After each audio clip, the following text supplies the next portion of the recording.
So it's just something you kind of want to look out for. Watch out for that China stamp. Next, and this is a big one, coins. Coins can be extremely valuable. They can be a great part of your business. They can bring you in more money. If you know a lot about coins and start working in coins, you can attract new customers. But coins are very tricky because there are coins that are worth just their metal value. There are coins that are worth a little bit more than their metal value. And there are coins that can be worth $500,000, $1 million. There are pennies that are worth $5,000. There's all kinds of coins out there, and they have a huge range. And trust me, you're going to come across somebody out there who says they collect coins and that they know all about them, and they're going to have this rare coin, and they're going to be trying to sell it to you. And it might be an enticing price. In fact, it may be a fairly high price. It could even be close to what it's worth. But you need to be really cautious of this, because those people they're out there looking for you. They're looking for that prey, that person who they know doesn't know too much about coins, and then they're going to capitalize on it, ultimately try and make that deal and hose you and get you to buy that coin, a coin that may be worth $1, $5, $10, and get you to spend $300, $400 on it or more. You know, it just depends. Because with coins, some of the main things that are faked are Morgan dollars, silver Morgan dollars. If you don't know what those are, look them up. Just Google search, you know, U.S. Morgan dollar. And the reason why is because Carson City ones that were stamped CC, most of the time, any of them that are stamped CC are worth a lot more. There are a few of them, certain years, that are stamped CC that are worth a lot more, like $100,000, like $10,000, and we're talking about $26 worth of silver. So to go from $26 worth of silver to a coin that's potentially worth $10,000 or $100,000 is huge. Well, there are not many of them out there. So that's the first thing you need to be aware of. There are not many of them out there. If someone does have one and they know they have one, they're going to get it graded. They're going to get it graded because that's going to be proof and allow them to demand more for that coin. So you need to look out for this. And oftentimes, I mean, they can get really good. They'll actually take a real Morgan. They'll either take one that didn't have a mint mark, or they'll take off the mint mark on the back of the coin, and amazingly can put a nice, perfect little CC on the back of that coin. They'll take the same year, but it really matters which mint it comes from. You know, if it came from one mint or didn't have a mint mark, it might be worth $35. Got a Carson City mint mark, might be worth $2,100.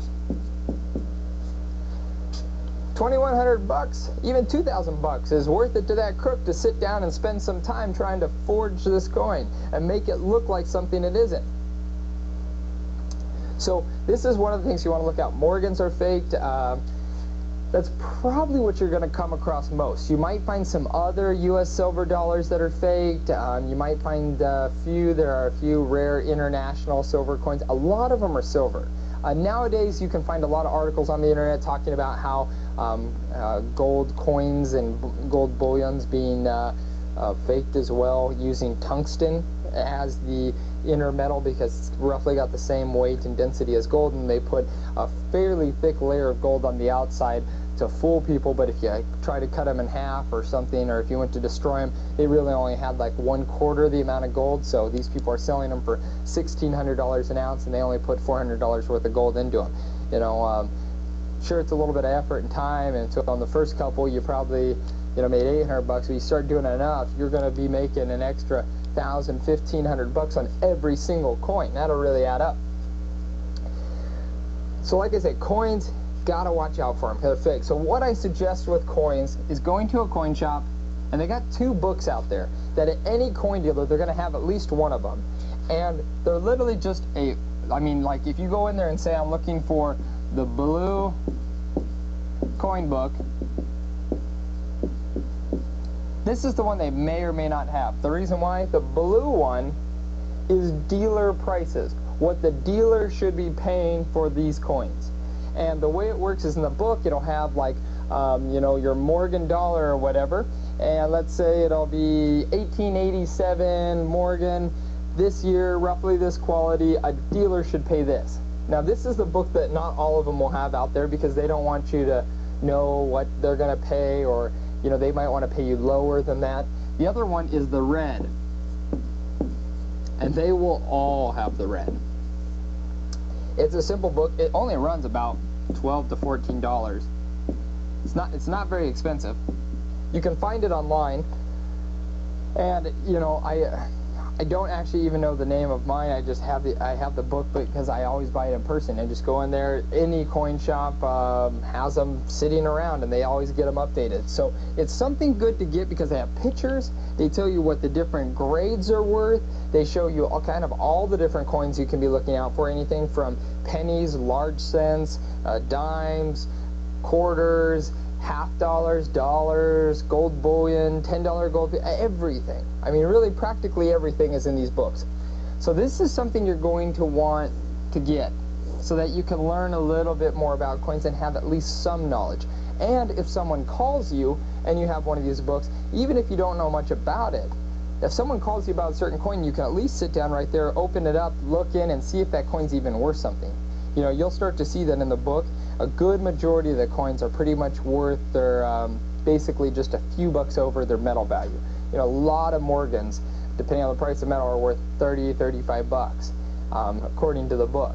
A lot of them. And then you'll find a couple that are worth 150, some that are worth 300, some that are worth 1,000. So it's a quick reference if someone calls you. The other thing is that website, we made the video about this. You're going to want to watch that reference video that takes you to the grading service, PCGS.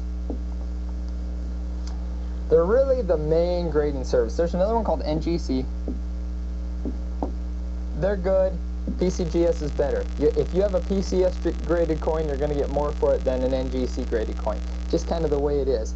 Don't know exactly why that is, but PCGS tends to command a little more. You go into PCGS, there's a lot of tools to learn more about coins. They have constant up-to-date prices. This book's printed and then it's, you know, it's kind of almost instantly out of date, whereas PCGS has a price guide that is literally kind of almost continually updated every hour so that you know what that coin's kind of going for. You can learn a lot from this site. This is also the place where if you did get a rare coin and you wanted to you want to get more for it, you need to get them graded. You're going to want to send it to PCGS. You can go to their site, learn more about sending it off and how to do that. But grading rare coins, or if you get some rare coins, it's a good thing to do because you will be able to get a lot more. Main thing with coins, like I said, watch out for the fakes. There's quite a few of them, a lot of silver fakes, and some are better than others, but fakes are one of the main things. You're going to want to get a coin book so you can learn a little bit more about them, and go to these websites. Learn what learn the coin facts, check out the price guide. All of these tools you need to have and kind of be familiar with so that the day that opportunity presents itself, that day someone actually does have one of those rare coins they want to sell you, you know exactly where to go. You can figure out what the price is and get a quote back to them. That's how you're going to make that deal. If it takes you 3, 4, 5 days to get back to the person because you've been trying to figure out what this coin even is, what it's worth, you know, you're going to lose the deal. Just forget about it.